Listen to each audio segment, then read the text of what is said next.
کے دوران ہمارے جسم میں رد عمل کیا ہوتا ہے؟ پہلے 2 روزے پہلے ہی دن بلڈ شوگر گرتا ہے، یعنی خون میں چینی کے مضر اثرات کا درجہ کم ہو جاتا ہے، دھڑکن سست ہو جاتی ہے اور بلڈ پریشر کم ہو جاتا ہے۔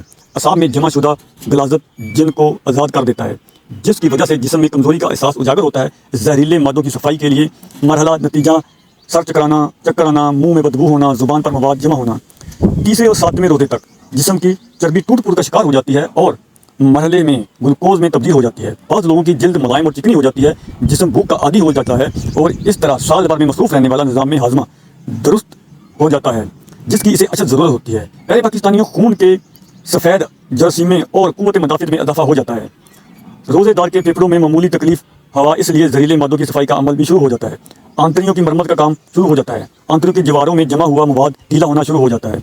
8ویں اور 15ویں روزے تک آپ پہلے سے اپنے آپ کو توانا محسوس کرنا شروع کر دیتے ہیں، دماغی طور پر چست اور ہلکا محسوس کرتے ہیں، پرانی سے پرانی چوٹ زخم ٹھیک ہونا شروع ہو جاتے ہیں، جسم میں مردہ یا کینسر شدہ سیل کو کھانا شروع کر دیتے ہیں، اسے عمومی طور پر کیمو تھراپی سے مارنے کی کوشش کی جاتی ہے کہ روزے کی وجہ سے یہ بھی عمل تیز ہو جاتا ہے۔ اسی وجہ سے خلیات سے پرانی تکلیف اور درد کا احساس نسبتاً کم ہو جاتا ہے۔ اعصاب اور ٹانگوں میں تناؤ اس عمل کا قدرتی نتیجہ ہوتا ہے۔ یہ قوت مدافعت جاری عمل نشانی ہے۔ روزانہ نمک کے غرارے اعصابی تناؤ کا بہترین علاج ہے۔ 16ویں اور 18ویں 20ویں روزے تک جسم میں پوری طرح بھوک اور پیاس کا برداشت کا عادی ہو چکا ہوتا ہے۔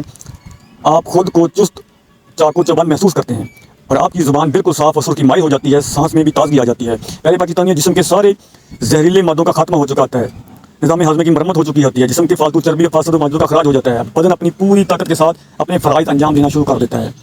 20ویں اور 30ویں روزے تک 20ویں روزے کے بعد دماغ اور یادداشت تیز ہو جاتی ہے اور توجہ اور سوچ مرکوز حاصل کرنے کی صلاحیت بڑھ جاتی ہے۔ بلا شبہ بدن اور روح تیسرے اشرے کی برکات کو بھرپور انداز سے ادا کرنے کے قابل ہو جاتے ہیں۔ تو یہ دنیاوی فاسد اور بے شک اللہ نے ہماری ہی بھلائی کے لیے یہ ہم پر فرض کیے ہیں، مگر رحمت الہی کا اندازہ اس کے احکام ماننے اور دنیا کے ساتھ ہماری آخرت بھی سنوارنے کا بہترین بندوبست کیا گیا ہے۔ اللہ پاک ہم سب کو روزہ رکھنے کی توفیق عطا فرمائے، آمین ثم آمین۔ ہماری اس چھوٹی سی ویڈیو کو اچھی لگے تو لائک کیجیے گا اور ہمارے چینل کو سبسکرائب بھی ضرور کیجیے گا۔ ملتے ہیں اسی طرح کی نیکسٹ ویڈیو میں، تب تک کے لیے ہمیں اجازت دیجیے، اپنا بہت سارا خیال رکھیے گا۔ اللہ حافظ۔